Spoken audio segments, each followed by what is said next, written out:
Good afternoon, sir. Yeah, good afternoon, Murgesh. How are you? Sir, I'm so grateful that I'm seeing you for the very first time, like one-to-one I understand. interaction, because I have been like watching your videos since I was in my third year in Oh, BTech. okay. Uh-huh. Then after like I did my first masters in India, then I did my second masters here in Canada, Okay. and just before like 2 months I started working. Uh-huh. सो मुझे feel वही होता है कि मुझे आपकी videos में जब देखता हूँ मुझे पता चलता है कि क्या करना चाहिए लेकिन हाउ टू इम्प्लीमेंट। हो सकता है कि अभी जो आपकी करंट लाइफ की जो भी सिचुएशन है उसको इम्प्लीमेंट करने की ज़रूरत ही नहीं है। जैसे फॉर एग्जांपल आप कोई बुक पढ़ते हो या कुछ समझते हो तो ज़रूरी नहीं है कि उसको इम्प्लीमेंट करना है। जब टाइम आएगा तभी तो इम्प्लीमेंट होगा ना। फॉर एग्जाम्पल मैं बात कर रहा हूँ कि भाई बारिश आए तो ऐसे एक छतरी लेकर के आपको घर से बाहर निकलना है, बिना उसके नहीं निकलना है, नहीं तो ठंड लग जाएगी। तो भाई जब बारिश आएगी तभी तो उस बात को आप इम्प्लीमेंट कर पाओगे प्रैक्टिकली। अगर अभी बारिश आ ही नहीं रही है तो उसको इम्प्लीमेंट कैसे करोगे? ये जो क्वेश्चन आपने पूछा है ये बहुत लोग मेरे से पूछते हैं कि भाई हम सुन लेते हैं, समझ लेते हैं, लेकिन इम्प्लीमेंट नहीं कर पाते हैं। तो इम्प्लीमेंट करना ही क्यों है? बहुत सारी बातें होती हैं वो अंडरस्टैंडिंग के लिए होती हैं। दुनिया में जो यस सर। इतनी लाखों करोड़ों बुक्स हैं, बल्कि मैंने कम बोली, अरबों बुक्स हैं, राइट, वो इसलिए नहीं है कि उसको पढ़ करके कुछ इंप्लीमेंट किया जाए। पोएट्री इसलिए नहीं है कि उसको पढ़ करके कुछ इंप्लीमेंट किया जाए। जो एंशियंट स्क्रिप्चर्स हैं वो सब इसलिए नहीं है कि उसको पढ़ करके कुछ इंप्लीमेंट किया जाए। वो इसलिए है क्योंकि कई बार समझ ही काफ़ी होती है। इनफैक्ट लाइफ में 99% चीज़ों में हमको कुछ इंप्लीमेंट करना ही नहीं होता है। At the level of understanding जब चीज़ें क्लियर हो जाती हैं तो हमारी 99% प्रॉब्लम्स लाइफ की वैसी सॉल्व हो जाती है, क्योंकि आप कर तो वही रहे हो जो आपको ठीक लगता है। आप या चाहो भी तो आप वो नहीं कर सकते कि जो मैं कर रहा हूं, क्योंकि मेरी पर्सनालिटी आपकी पर्सनालिटी से बिल्कुल अलग है। या फॉर एग्जाम्पल अभी तक आपने बताया कि आपने बीटेक किया है, एमटेक किया है, फिर आप अभी बेसिकली 2 महीने से अभी आप जॉब कर रहे हो, तो आप एग्जैक्टली वही कर रहे हो जो आपने सोचा था। अब यस वो बात अलग है कि सोच के हम कुछ और करते हैं, लेकिन जब प्रैक्टिकली उस काम को करते हैं तो वहां से कुछ और निकलता है, फिर हम डिसअपॉइंट हो या जाते हैं। या बट ये लाइफ में चलता ही रहेगा। दूसरी सर बात एक थी सेटिस्फैक्शन की। जब मेरे पास कुछ भी नहीं था, मानो मैं 10th में था कि मैं बड़ा होके ये करूँगा ये करूँ, अब सारी चीज़ें वो जब मेरे पास धीरे धीरे आने लगी है तो उसमें भी मेरा दिमाग ऐसे काम करता है कि नहीं ये नहीं वो करना चाहिए था कुछ चीज़ करने के बाद। जैसे अभी मैंने जब मेरी जॉब लगी उसके पहले मैं स्टूडेंट परमिट पे था, अब मैं वर्क परमिट पर हूँ फिलहाल 3 साल के लिए। तो मैंने एक कार खरीदी। तो उस टाइम पे मैं लेने गया था मेरे फ्रेंड के साथ अपने लिए जो टॉप मॉडल आती है वो। तो मैंने सोचा नहीं अभी मेरे पास वो परमानेंट वाली जॉब नहीं है तो मैं फिलहाल मीडियम वाला मॉडल ले लेता हूँ। लेकिन वो लेके मैं आया उसके बाद then after 1 month I got job. तो दिमाग में फिर वही बात है कि मैंने ये क्यों किया, वो करना चाहिए था। तो मतलब ऐसे ऐसे छोटे से जो थॉट्स आते रहते हैं कंटिन्यूअसली।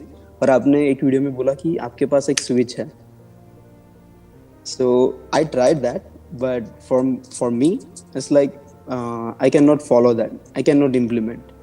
आई अंडरस्टैंड। सो मैं अभी I am not talking about like everyone else but for me what should I do right now? देखिए पहले तो ये समझिए कि जो भी अपना डिस्क्राइब कर रहे हैं कि एग्जैक्टली इस तरीके से होता है कि आप कोई काम करते हैं, फिर उसको करने के बाद में आपको लगता है कि यार ये मैंने नहीं किया होता, या फिर ये ना करके ये कर लिया होता Exactly, तो ये हो गया exactly. होता। तो ये Yeah, सिर्फ आपके साथ में नहीं होता, ये सबके साथ में होता है। माइंड ऐसे ही काम illusion, करता yeah. है। इसको इल्यूजन भी कह सकते हो, इसको आप ये भी कह सकते हो कि हमेशा हमारे पास में कुछ चॉइसेस होती हैं, तो उन चॉइसेस में से हम वही चूज करते हैं उस टाइम पे जो हमको ठीक लग रही होती है। ठीक लेकिन लगे। फ्यूचर में जाकर के कई बार वो चॉइसेस गलत भी होती हैं, और कई बार हमको लगता है, रिग्रेट भी होता है कि ये हमने गलत डिसीजन ले लिया है, लेकिन तब तक बहुत देर हो चुकी होती है क्योंकि पास में जाकर के हम उन डिसीजंस को चेंज नहीं कर सकते हैं। तो अब आपको क्या समझना होगा, मे बी अभी जो मैं करंट आपकी जो सिचुएशन समझ पा रहा हूँ उसके हिसाब से आप गूगल पे सर्च करिए द सेरेनिटी प्रेयर, Prayer. ये आप सर्च करिए, ठीक है। वो एक छोटी सी प्रेयर आएगी जिसमें भगवान से कुछ कहा जा रहा है कि गॉड, अगर मैं आपको एग्जैक्ट बताऊं अभी पढ़ करके, क्योंकि एग्जैक्ट अभी जो आपकी करंट सिचुएशन चल रही है ना उससे वो रिलेट होता है। इसको आप क्या कर सकते हैं, ये जो प्रेयर है इसको प्रिंट आउट करके या कहीं भी ऐसी जगह पे लगा लीजिए जहाँ पे डेली सुबह आपको उठते ही दिखे। या जैसे जिस मिरर में आप देखते हो सुबह, मान लो उठ करके आप अपने वॉशरूम में जाते हो, Yeah. तो वहाँ पे मिरर पे साइड में कहीं पे आप लगा सकते हो, या अपनी अलमीरा पे लगा सकते हो, कहीं पे भी लगा सकते हो। This will help you a lot. ये आपको बहुत हेल्प करेगी आपकी जो करंट सिचुएशन है उसमें। ये प्रेयर क्या कहती है? God grant me the serenity to accept the things I can not change. या हे भगवान, मुझे ये सेरेनिटी दो, यानी इतनी समझ दो कि मैं उन चीजों को एक्सेप्ट कर सकूं जिसको मैं नहीं बदल सकता। जैसे फॉर एग्जांपल पास्ट में आपने, अभी जो आप बता रहे थे जो इंसिडेंट, कि पास्ट में आपने एक गाड़ी ली जो टॉप मॉडल ना लेकर के मीडियम मॉडल लिया। या एक्चुअल में मेरी नजर से देखो तो उससे कोई फर्क नहीं पड़ता है, क्या मिड सेगमेंट क्या top, how does it matter. लेकिन फिर भी अगर बार बार माइंड में वो चीज आ भी रही है तो अभी आपको क्या समझना है कि अब मैं उसको बदल नहीं सकता हूं फिलहाल तो, क्योंकि अभी एक गाड़ी ली है तो उसको 1-2 साल तो रखोगे ना, उसके बाद में चेंज करोगे जब आपकी जॉब भी और स्टेबल हो जाएगी। अभी जॉब भी इतनी स्टेबल नहीं है, राइट? तो अब यहाँ पे क्या हुआ? God grant me the serenity to accept the things I can not change, कि जिसको मैं नहीं बदल सकता हूं उसको मैं एक्सेप्ट कर पाऊं।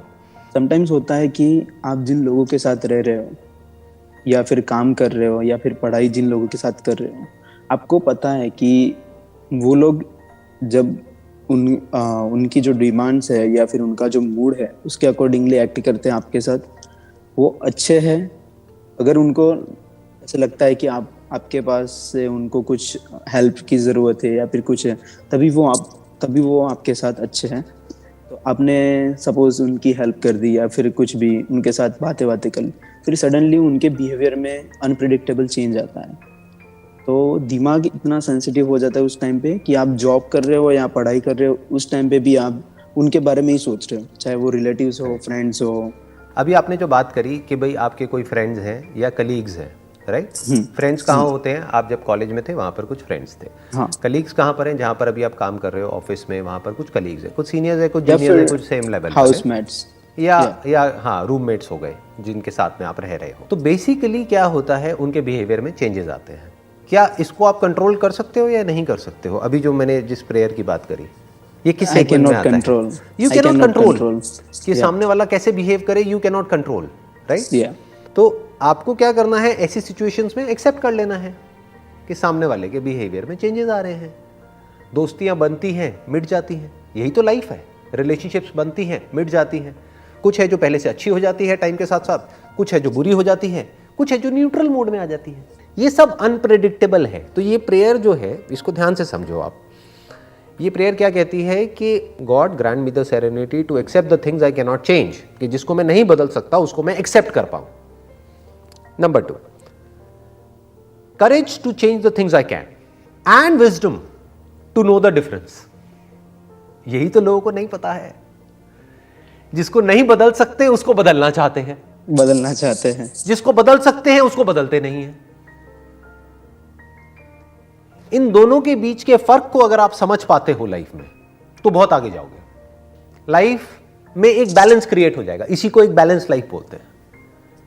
कि कुछ चीजें हैं जो हमारे कंट्रोल से बाहर है, तो उसको एक्सेप्ट कर लिया। फॉर एग्जाम्पल, कोई पर्सन है, मान लो उसका एक्सीडेंट हुआ और एक हाथ कट गया, तो कट गया ना, अब उसके बारे में क्या सोचते रहना है बैठे बैठे? जो हाथ बचा हुआ है उसके बारे में सोचो ना। That is my weakest point, sir. If something happens to me, I keep thinking.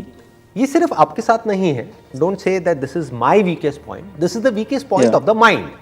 और माइंड आपका या मेरा नहीं होता है, माइंड होता है। ये सिर्फ आपके साथ नहीं होता है, ये सबके साथ होता है। इस गलत फहमी में मत रहना कि ये प्रॉब्लम सिर्फ आपको है। ये प्रॉब्लम सबको है। हम होते कहीं हैं, होना कहीं और चाहते हैं। यही तो है आपकी प्रॉब्लम। इंडिया में था तब मैं सोच रहा था कि कनाडा में जाऊंगा। exactly. मैं आ चुका हूँ, हाँ, तब मैं जा रहा हूँ। तो अब इंडिया की याद आती है। फाइनेंशियली स्टेबल कब हो जाऊं, और जब हो जाऊंगा यहाँ पे परमानेंट रेसिडेंट हो जाऊंगा, as soon as I get that I'll go to India. तो अब बेसिकली आपको क्या समझना है, जो लाइफ में जो समझना है ना, इस प्रेयर को जो मैंने अभी आपको कहा, सेरेनिटी, अब करोगे ये जो मैंने अभी कहा है आपको, या फिर बस सुन करके? क्योंकि अभी आपने क्या कहा था, आपका क्वेश्चन शुरू यहाँ से हुआ था कि मैं सुनता तो हूँ बहुत सारी चीजें, लेकिन इंप्लीमेंट नहीं कर पाता हूँ। अब जो मैं आपको बता रहा हूँ उसमें इंप्लीमेंट करने में कुछ भी नहीं है। बाएं हाथ का खेल है, ये तो दायां हो गया, बाएं हाथ का खेल है। ठीक है ना?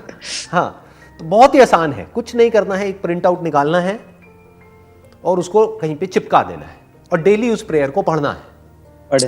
बस इतना ही तो चाहिए, और क्या चाहिए जिंदगी में, और क्या चाहिए?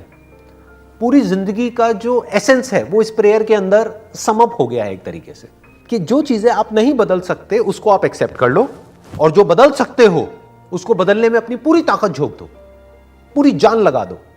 जो आपके कंट्रोल में है वहां पर अपना पूरा फोकस लगा दो, जो आपके कंट्रोल में नहीं है वहां से पूरा फोकस हटा दो। तो यही तो चाहिए लाइफ में, और क्या चाहिए? और इन दोनों के बीच के फर्क को आप समझ पाओ, इन दोनों के बीच के फर्क को समझ पाओ, ये इसको अंडरस्टैंडिंग बोलते हैं। मेरे जो सारे सेशंस हैं बेसिकली वो यही तो है कि भाई जो पास्ट में हो गया उसको छोड़ो ना, पास्ट था तो मतलब मैं क्या कह रहा हूं कि उसको एक्सेप्ट कर लो, खत्म करो उसको, उस टॉपिक को क्लोज करो। फोकस कहां करना है? प्रेजेंट पे फोकस करो, अपने रिसोर्सेज देखो अभी प्रेजेंट में आपके पास क्या है, उसके अकॉर्डिंग फ्यूचर में आप क्या क्रिएट कर सकते हो। मान लो आज प्रेजेंट में आपके पास में जो भी कुछ है, एक बॉडी है, ये है, वो है, जो भी एजुकेशनल एक बैकग्राउंड है, क्वालिफिकेशंस है, बीटेक है, एमटेक है, ये है, वो है, जो भी कुछ है, वो सब किसके जैसा हो गया? क्ले के जैसा हो गया, जिसकी अपने आप में कोई फॉर्म नहीं है। बट उससे क्या बन सकता है? उससे एक बड़ा कमाल का फ्यूचर क्रिएट हो सकता है। कैसा हो सकता है? कैसा भी हो सकता है, इन्फिनिट पॉसिबिलिटीज है। तो उस पे फोकस करो कि ये जो मेरे पास में है वो नहीं जो नहीं है, जो अभी है उसके बेस पर आप क्या क्या कर सकते हो, बस वहां पर दिमाग लगाओ। As soon as I get to work tomorrow morning, I'm gonna take that printout and Great. I'll start doing that definitely. So it was my dream to connect with you personally, because at Pleasure. that time I was around 21. Right now I'm 25, so it's like been 4 to 5 years. अच्छा. So I really I'm so happy to connect with you, because My pleasure. I never imagined that Sandeep sir will take my name. हाँ. But today आपका नाम मैंने ठीक लिया ना? आपका नाम मृगेश ही है ना? Very correct. मृगेश, मृग मतलब Yeah. मृग मतलब हिरण, राइट?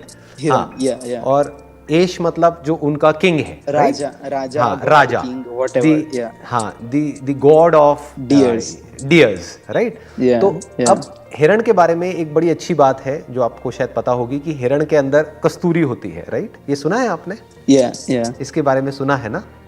Yeah. कि उसके अंदर से खुशबू आ रही होती है, लेकिन उसको पता नहीं होता है कि वो खुशबू उसके अंदर से आ रही होती है, और वो पूरे अंदर दुनिया में भटकता रहता है उस खुशबू को ढूंढने के लिए, लेकिन उसको ये नहीं पता वो उसके अंदर से ही आ रही है। ऐसे ही जो भी आपने सवाल मेरे से पूछे हैं आज, उन सबके जवाब आपको खुद अपने अंदर ही मिलेंगे। आप पूछ मेरे से रहे हो, लेकिन जवाब आपके सारे अंदर ही है। इस प्रेयर को आप जब देखते जाओगे, डेली बेसिस पे पढ़ते जाओगे, तो आपका जो माइंड है वो अपने आप ही अंदर से आंसर्स देता चला जाएगा कि किस सिचुएशन में क्या करना है, कहां पर एक्सेप्ट करना है, कहां पर एक्ट करना है। इन दोनों के बीच के फर्क को जितना बारीकी से आप समझ जाओगे, लाइफ अपने आप ही एक सही डायरेक्शन में निकल पड़ेगी।